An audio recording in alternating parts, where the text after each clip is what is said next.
Okay, I'm here. It's been a long time. If you haven't noticed, I'm back to being really brunette, blue-black to be exact. I am no longer trying to experiment with the world of going gray or chrome, silver, or even a lighter color. It just wouldn't last in my hair. I am a hairdresser and I tried everything to keep it in there. I tried sealing it in with cellophane, with different clear coats. Nothing would keep it more than, a wash or two. And it was all permanent hair color. So my best advice is if you are trying to go from colored hair, even though your natural hair color is gray, that your best bet to keep the integrity of your hair is to let it grow out. If you let it grow out and you keep trimming it, and as you notice, if you are taking out color little by little, just accept that that color is going to be anywhere from a very light blonde to a kind of a brassy golden blonde. Now you can do your best to keep toning it, and if you're all right with that, but just know the lighter you are, the more trauma that your hair goes through. I inevitably thought to myself, what am I going to do? I don't want the look of, that corporate sort of sable brown football color hair with that kind of do. I don't come from that background. I like edginess. I like, I was a punk rocker back in the day. I kind of like having and standing out and a little attention being paid to, an extreme look. So I went with blue black. There is a hair, a beauty supply, but it's just in one of my local neighborhoods that's Spanish, and so I get it from there. And so far, I love the color, and it is not a color that it's a permanent blue black, and it's not a color that I recognize like the typical, from all of the lines. But you know what? I found it. It works for me. It works with 20 volume, and my condition of my hair is greatly improved. Yes. Blue black does get everywhere. You can't help it. It gets on your towels. It gets on your shower curtains, So be prepared that if it's, easily replaced items, just think that one through. And if your hair is wet, it will continuously kind of leach out color. You can, of course, put a clear coat on that. I find any clear coat washable one-step process like that doesn't really help with the condition of it.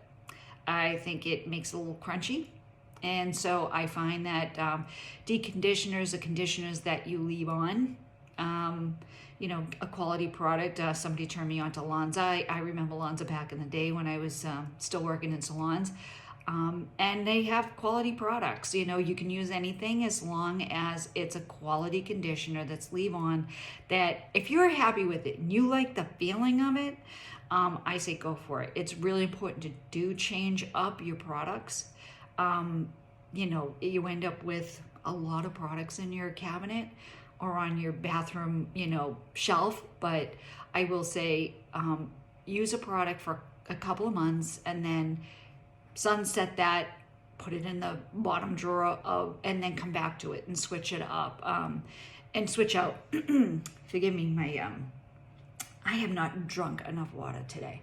But why am I really here? So yes, the experiment of gray hair is not for me. My hair is growing out. I've had a couple of really good haircuts. I probably should get another one, but right now it's not tragic. It's not something that I can't live without. Like, I have a couple of cowlicks, I got a couple of bumps. My natural part is on this side because of a cowlick, but because of the way my head shape and the follicles go in the directions that they do, I like my hair kind of parted off from left to right.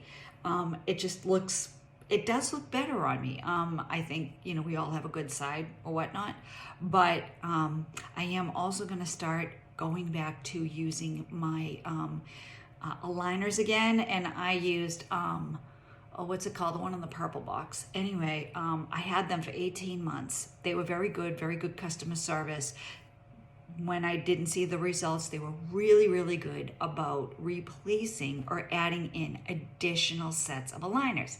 Now, I also have a veneer in front that they match to my teeth, and I got the lightest veneer that they could.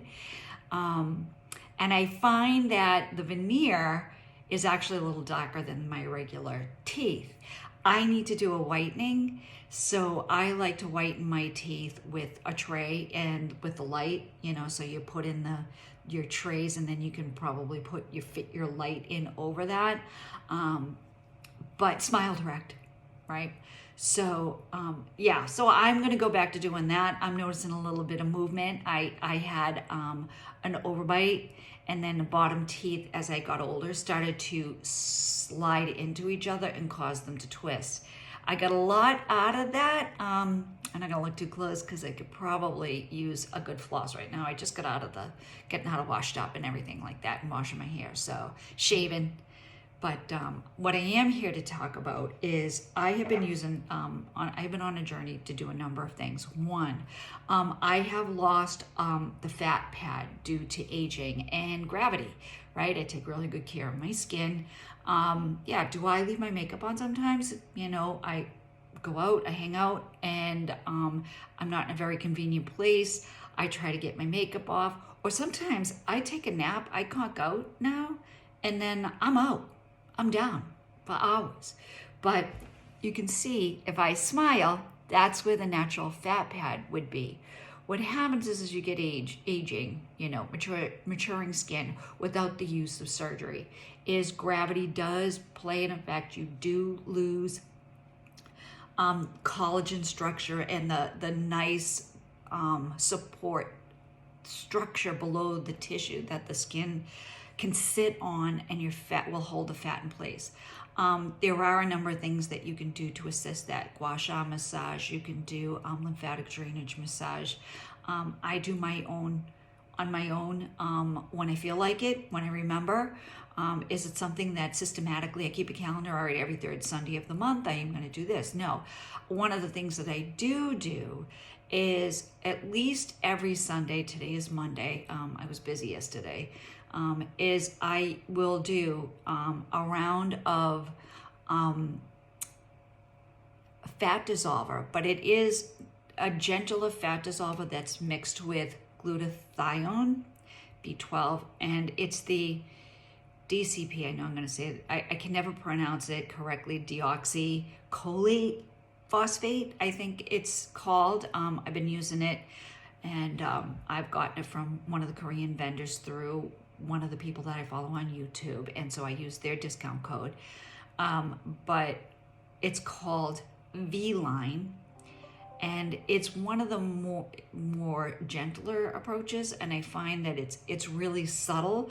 If anything, I get a boost from the B vitamin. The B vitamin helps with just applying, because you know B vitamins are water soluble, so it's in your body for a couple of days, but in that time, during that time, if you eat really well, lightly exercise, move your body, take good care of your skin, it actually gives you a little bit longer benefits because your skin behaves better now because it's got better nutrition in it. But there is no way to get it in other than to get it in with a syringe. And so there are a number of areas along the jawline here that there's a nerve ending, back here, there's a gland. It's the gland when you start talking for some reason and you, I don't know, I can never make myself do it on purpose. It's always that thing that happens when you don't mean it to happen.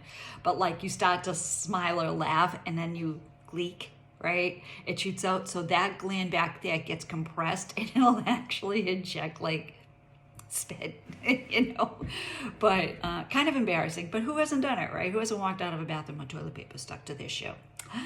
Not me. I might be lying about that, but same difference. So I have a little syringe. I have 2 syringes. I'm using 6mm syringes. I'm using this product. I keep this product cold in my refrigerator along with some of the other temperature sensitive products. It's once you break the seal of a product like this, I find that You need to keep it refrigerated if you're going to not use the whole thing right away. But as far as it losing its efficacy, oh my God.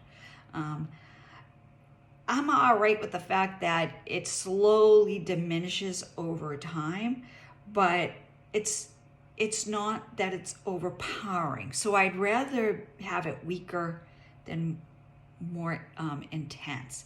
So what I'm doing here is I'm drawing up through the cap.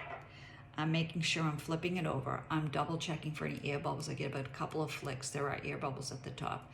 I give it a little push on the plunger, and then I re-engage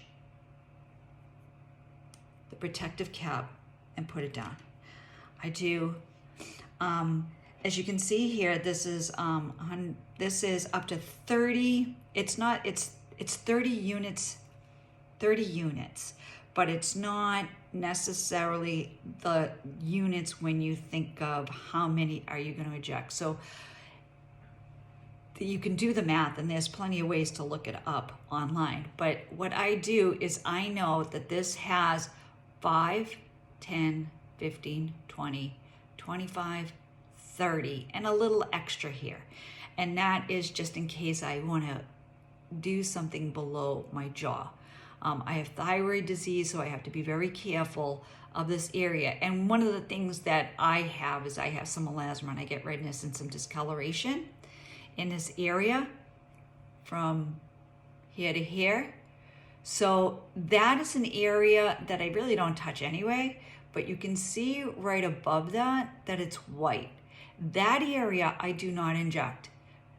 For some reason, naturally, my skin has determined that the area that my thyroid is in is that white area.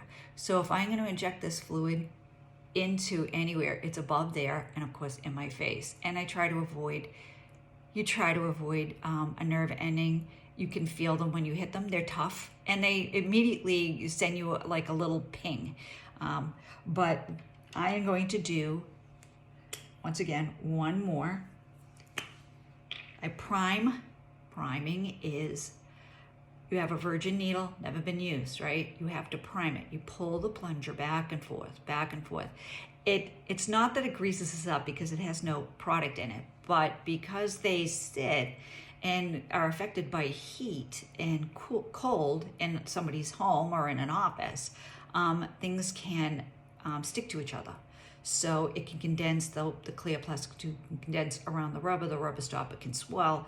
So that's what you have to do. You have to prime it before you go in and start to do anything. You don't want to inject after drawing up the one time and then hope to be able to get a smooth transition. So here I am, I'm steadying myself with my pinky finger. I'm going right through the center, tipping it upside down, and I'm withdrawing. As I withdraw, I go nice and slow, slow. I adjust my fingers as I go. I have to use my eyeglasses. So I have maturing eyes. I stop at the 30, all right? I flip it around. I withdraw the plunger. Now, every single time that you go into that rubber plunger, it will dull the needle. So here are my 2 full syringes up to the line 30, where I actually will use the individual 5 marker, where the numbers are. That is what I will place just alongside my fold, my NSL, my nasolabial fold, and through my jowl. I will come down and I will use this here to tighten from here, but I will do this first. For some reason, my right side has been more affected. This product has been more effective on the right side of my face than on the left. I am a side sleeper. I favor my left-hand side. When I roll on my back, I'm one of those people because I've had nasal surgery. I've had rhinoplasty. I've had several sinus infections. I am still nasally. It's how I was my whole life. I have a deviated septum. So no matter what, when I'm on my left side, I breathe better. If I'm on my back, I tend to, between my throat, inside my throat, I'll snore, I'll choke. I don't have a breathing issue other than the actual anatomy within my sinus in the back of my throat. I could get another rhinoplasty, but if anybody's had any kind of facial surgery, you really have to consider that. It's an incredible recovery, and it's not easy. And you have to be extremely protective of your face. Your nose, you can't bump your nose, bang your nose, rub your nose too hard, blow your nose, pick your nose. You can't rest eyeglasses on your nose. It's like when they do that kind of surgery, you are left with baby tissue, and the tissue hasn't formed. It's soft cartilage tissue, and the trauma to it altogether. And it's such a heavily vasculated area that you just don't want to, and it's very easily to move your septum back. Your septum is very flexible, believe it or not, and is really susceptible to getting pushed around, and you can make it worse. So I again am priming another syringe, and what I have here is something called Miracle Touch BR. This is a touch-up solution to whenever you use a biostimulator. Again, get this from one of my YouTube favorite shows, and I use her vendor code. But this is something that you use every Sunday night, once a week. You're not going to exercise after any of these. You're just going to relax. You're not going to lay down. So I'm doing this mid-afternoon. So it's like 3:30. So here I am. I have this, and I am going to draw her up. I usually try to put about, again, I use the increments on the syringe. So like 5 is this is like 2.5 units. And then I do another 2.5 units under my eye. Now I use a 6mm syringe. That is the length of the actual needle.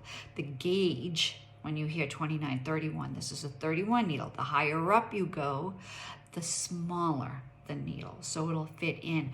I'm not numbing for this.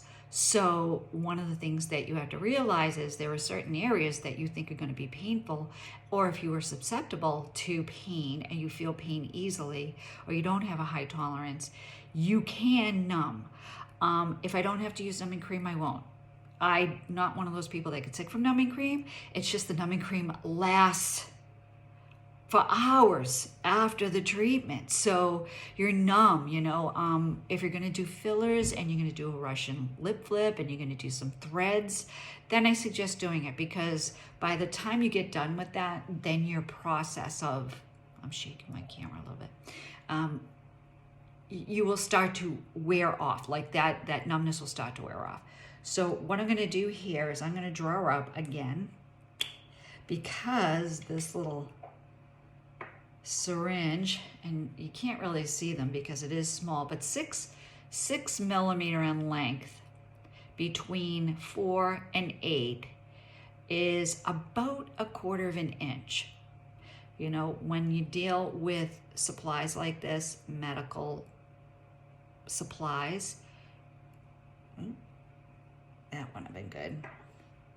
When you're dealing with medical supplies,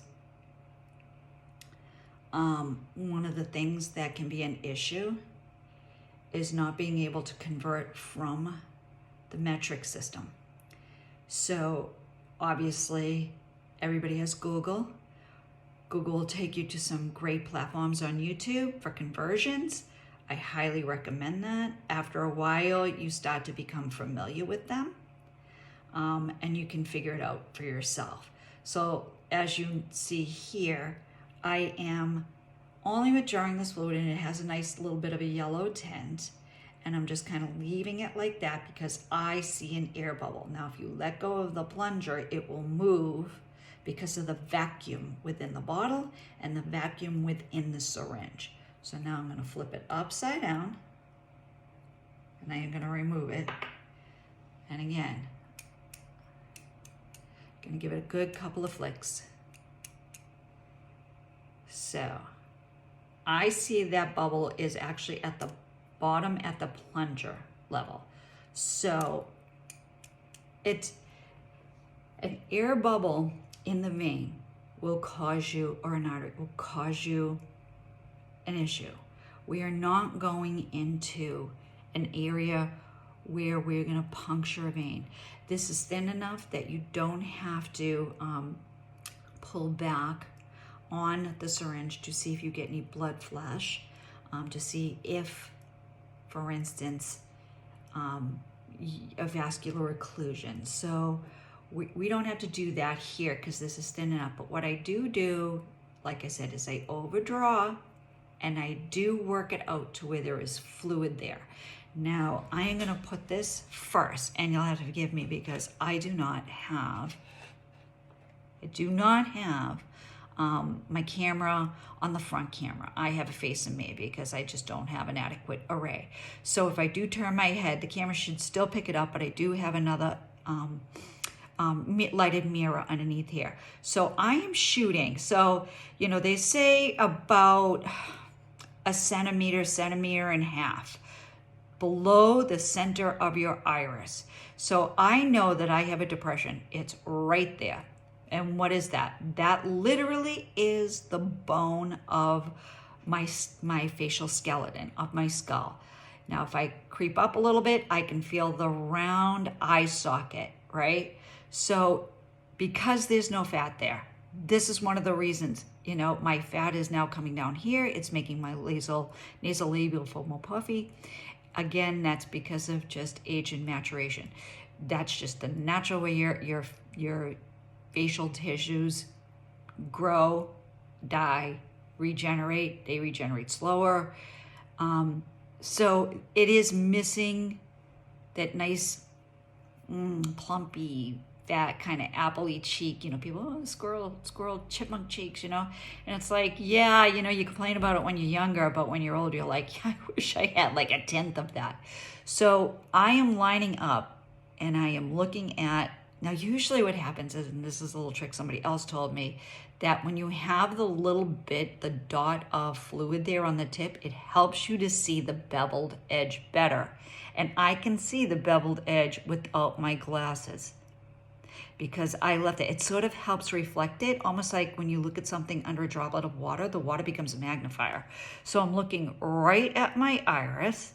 I am lining up where I want the needle to go into about a little more than a centimeter, and I am sliding this right under my skin. I'm holding it taut, sliding it right in. Goes right in. It does not hurt. The sharper the needle, the better. And you just slowly push, keep the skin taut. Right? Slowly push, keep the skin taut. Now what's pushing that? That is tissue. It's not the needle pressing out there. The needle is not that long. That is the tissue. And we're going to go in and we're going to give it a slow bolus. Slow push. And I can see where it's going. I can feel my plunger moving, and I take it away. I am letting it sit for a second and not holding on to the plunger at all. I'm going to relax it and I'm going to remove it. You don't remove it so slow that the fluid falls back out. All right? You can kind of see right there. So that little bolus of fluid is sitting right above that pocket. Why is that important? Because this will eventually slowly creep down into that area. Okay, so now we're going to go to the other side. Again, where is that little spot?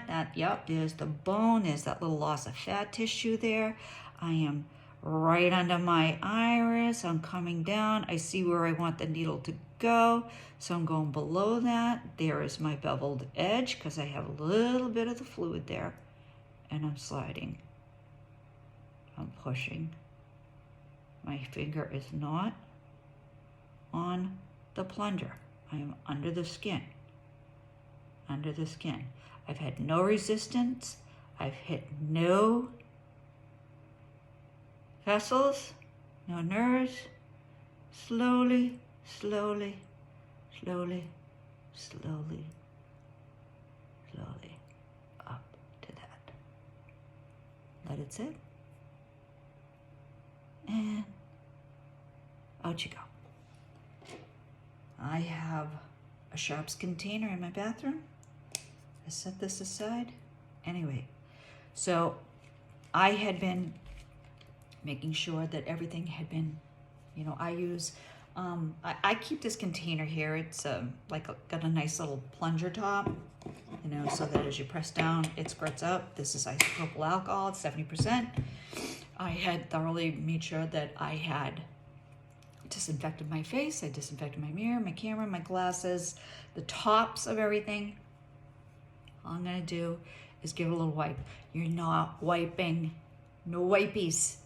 You just did a little tiny treatment there. So it's not a lot of fluid. You don't want to dissipate faster. Just gonna let it go. All right, and the more you rub, the more you're gonna stimulate the area of blood flow. So if you do get a little tiny pinprick and you see a little bit of blood, it'll continue to bleed. So you're not pressing hard, you're just dabbing. It's 70% isopropyl alcohol. That is very, very strong. So again, what are we gonna do? We're gonna do along the nasolabial folds, along the jowl, and under the area of the neck. So here, now I'm back to using my fat dissolver. So with fat dissolver, you don't have to go all the way in. So this is going, even though this is 6 ml, depending on where it is, if I'm here, so that's a thicker fat pad, that's a, if I'm here, I'm not having to go all the way in. So once again, I've already clipped on these. So I am just gonna get a little bit of fluid on there. And there's my bevel. It's facing outward, not inward. All right. Sliding into the fat. A little bit of wiggle helps, and not all the way in. You do have to do this.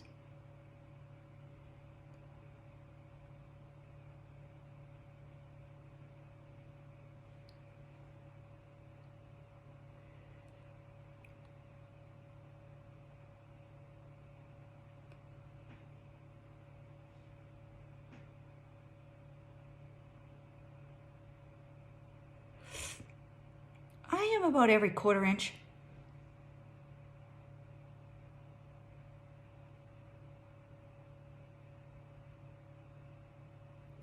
Why the wiggle? Dentist showed me that.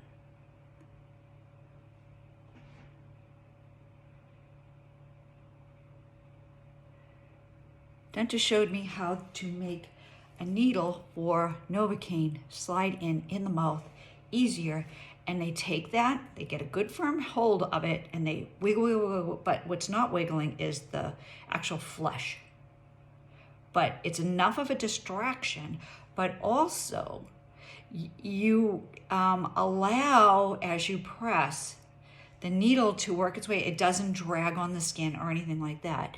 It allows the needle to slide in faster too. And one more. Go up.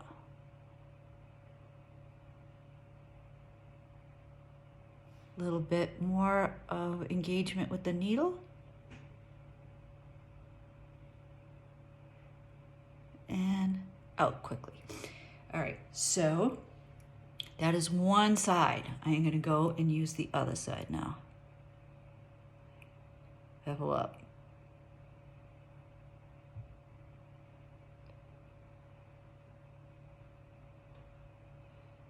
Okay.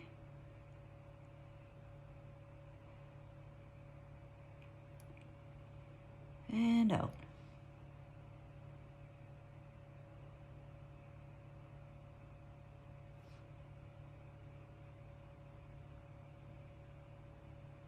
Now, you notice that I am going, I'm doing like in between the 5 mil, the actual unit line.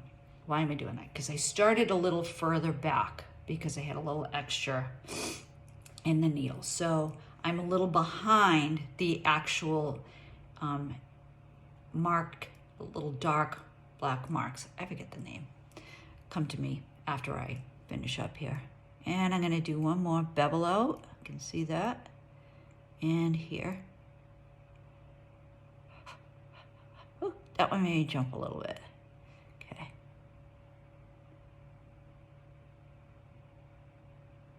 Okay.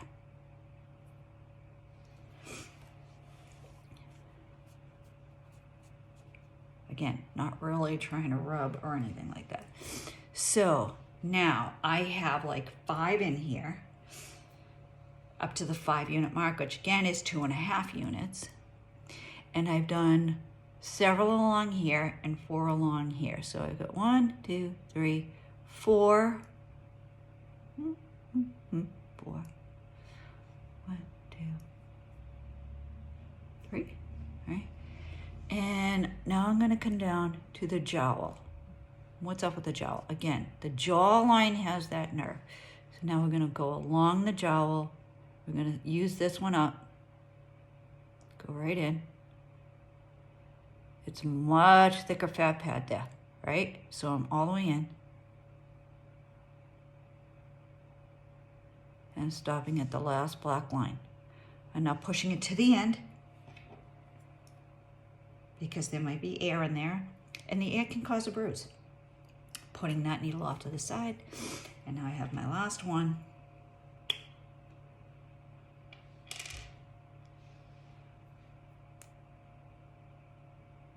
Okay, I'm looking in my mirror. Where is my bevel? That is not my bevel. There's my bevel. Bevels are like, you know, one side is beveled and one side isn't. And you know, if you have to, you put on your glasses, you put it on, and you look in your mirror for the bevel. You don't try to look at it face up. There it is. Okay, I'm gonna leave my glasses on for a little bit. Now the little blot. Okay, now I'm gonna go 1 up, 1 down. I'm gonna make a triangle. Again, 1/2 inch away.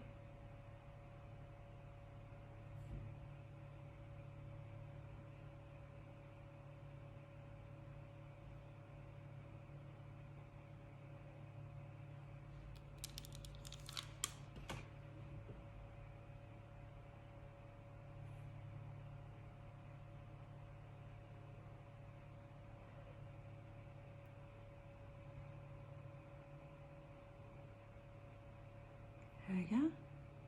Okay. So now, that's that tri-corner of that. I could come in here, right in here, in between these two.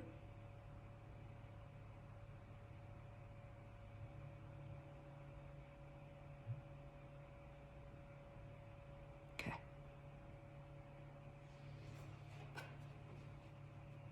So now we're gonna come in here, and I've got, let's see, 1, 2, 3.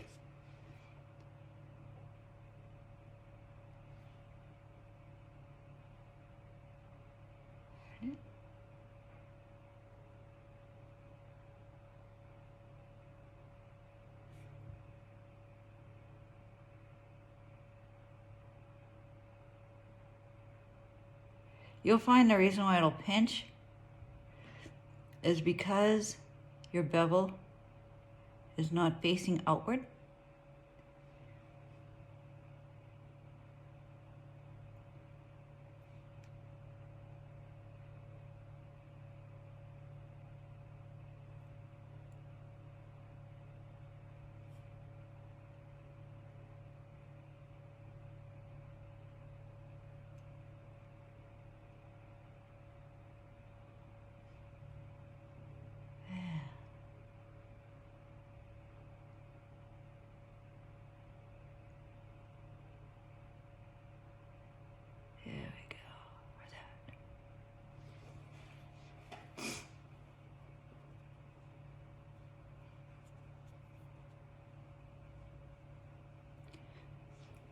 Okay, I have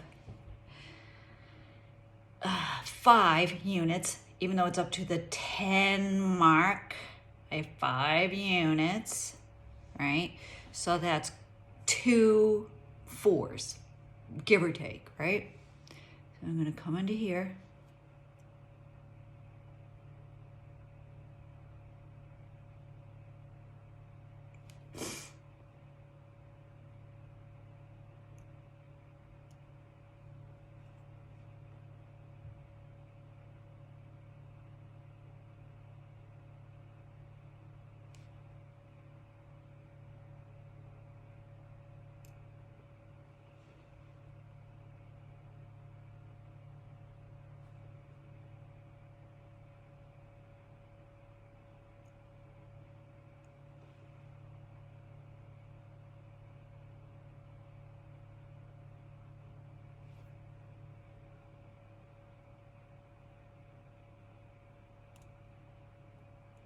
Okay, so those, very light white. I'm gonna come right in the middle and I'm gonna finish up the product.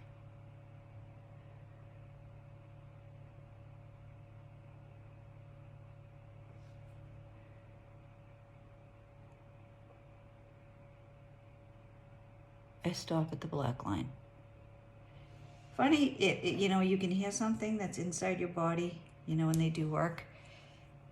When you push that plunger all the way down to the very bottom that it can go, there is enough sponge to that plunger that if there is air in there, if there should be, you'll hear it go. It's an inside sound. So I am done. I'm gonna take my needles. I'm gonna put them in my syringes. I am gonna put those in my container.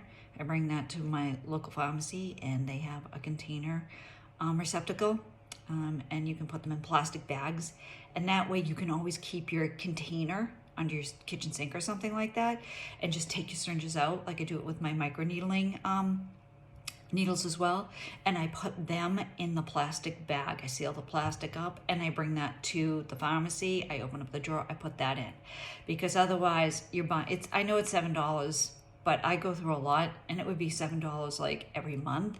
And the way I say it is they'll accept it in a plastic bag, and they can see it's in the plastic bag, and it all gets burned. They burn it at a high temperature. But that's all I have for you. It was you know, one of those days where I'm like, am I going to do some filler? Am I going to do some threads?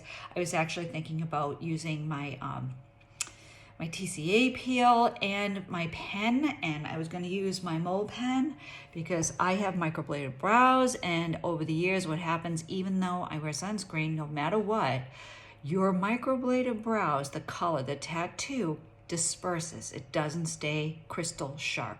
The older you get, again, this is one of those things that your body will metabolize certain things, and depending on how much exposure you get, heat, cold, sun, no sun, you know, excessive, you know, exercise, sweating, will affect even a microbladed eyebrow. And so I am starting to think of, in terms of lift, what can I do for lift? Well, you know what? They are microbladed with the tail that comes down as a frame. I'm starting to think of now, well, maybe I want to microblade so the tail comes up so I get a lift. You can also achieve that lift with Botox, but I'm telling you right now, Botox does not last as long as microblading. Microblading is permanent. It's permanent. It will fade and become lesser in color, but it will always be there. So with that, yeah, I opted to do this because this is sort of a standard routine, and I'm on vacation this week, so I'm probably just going to go ahead and, you know, do it probably on Wednesday night. A little bit of, you know, threads in the lip. Shaking my camera again. Threads in the lip. A little bit of a Russian flip with some Botox. Threads in the vermilion water. I will micro bolus in some of my smokers lines, and if I do this, you'll see them, right? And in this one crease from the fold all the way through, I will micro bolus filler. I use a petite filler. I use the Noramis the lightest Noramis that you can get. It's gentler, it's easier, it's way pliable. Again, from my favorite YouTuber, and I use her code. And they did have a massive amount of great sales Thanksgiving, Christmas, but my car blew up, so I had to spend every penny on my car. $6,300 on my car. So I am not buying any product. I still have plenty of product to work with that I have in reserve from one of the sales that they did in the summer. But I usually say, if you're going to DIY, I come from a background in medical aesthetics, so I know where I'm putting things. I know my own anatomy, which sometimes when you go to a doctor, they know your anatomy where it should be, but everybody's face is different. And so, like, we know now that my left side is a little different from my right side. I know that there are certain times and certain things that I shouldn't do, but if you go to an injector spa, they've only seen you the one time. They're going to get a good rough estimate of where things are. They're going to have one hell of a treatment. They're going to give you, for everything that you purchase, you are going to get a lot of lip filler, for instance. You're going to get a full syringe because you buy it by the syringe. And it will be a drastic change. When you DIY, you do not drastically have to do anything because you are looking to get bang for your buck. It's not cheap. Their service is not cheap. They're exceptionally clean. I always say start there first. And I did that, and then I went to their school because we're fortunate enough in the Northeast to have many schools come to our area. But also, if you listen and watch and ask questions, and then you look up, Gray's Anatomy, you go to the chapter for all the facial anatomy, you learn about your muscles, your veins, your depth of skin, the amount of layers that you have, where you are in the Fitzpatrick, one of those Fitz's scale of melanin, or not lack of melanin. You learn a lot more on your own at your own pace. You can watch other DIYers. You can watch even doctors perform all of this. One of the things I have to recommend is that you come at this with a little bit of bravery. Because if you're afraid to do it, it's when you're afraid to do things that you can kind of slip up. So you have to have, a little bit of confidence going in. And the only way you can support your confidence is by making sure you look things up. You learn as much as you can, and you practice on different things. You can practice on your knee skin. You could practice on the skin, on the back of your hand, for instance. Because you can clearly see your veins, you know what I mean? And the skin is thin enough. You can test out things on the back of your hand, like numbing cream, and see how long that lasts, and see if you have some people feel woozy with a numbing cream. So you can do a lot of practice. You can read a lot. You can take your time. You can watch a lot of video. And, start off. Go to the spa, go to a school, watch a lot of video, try it out on very safe areas of your own body, and then start small and easy. Believe it or not, probably the easiest thing to learn to do is Botox. And then the hardest thing, the thing that carries the most, probably I would say with a great big warning, flashing warning, is filler. So don't take filler lightly. And it might not be for you. So, but I will say Botox can be for everybody. Threads are also something that requires a little bravado, but believe it or not, they're easier than you think they are. Depending on where you are inserting them, yes, they are painful. They have them that they're small enough and the gauge is small enough that you could feel more confident. But with that, I'm probably going to tell you that the next one I'm going to do is probably my threads and Botox. And then in another week, I'll probably do some filler. And then with the filler, I will come in with my Miracle L product. Miracle L, you use a certain technique, and that is a true biostimulator booster that will stay with you. You do treatments every month. That's recommended every 4 weeks. But I would say go with the biostimulators, go with threads, go with Botox. Filler, treat that as if you were, it costs as much as an ounce of gold. Would you be interested in buying a little piece of gold and you know what you have to save up for that? Even though filler is incredibly cheap, think of it as one of those things that you really want to objectively think about before going in and actually doing it. And that's probably where you want to start first with the spa. But then again, anything they can do, if you're bright enough, you can do. So, except surgery. Yeah, I heard stories when I was going in to get my nose job all those years ago. My plastic surgeon said about another cosmetic surgeon who did his own nose job. And I thought to myself, yeah, no amount of money. Anyway, I hope you have a wonderful new year. 2022 is going to be fantastic. And sorry to my friends who thought I was going to manage with my gray hair. Yeah, no, it's just not me. And everybody has pointed out to me that I look so much younger with the black hair. So I'm sticking with that. All right, take care. Bye.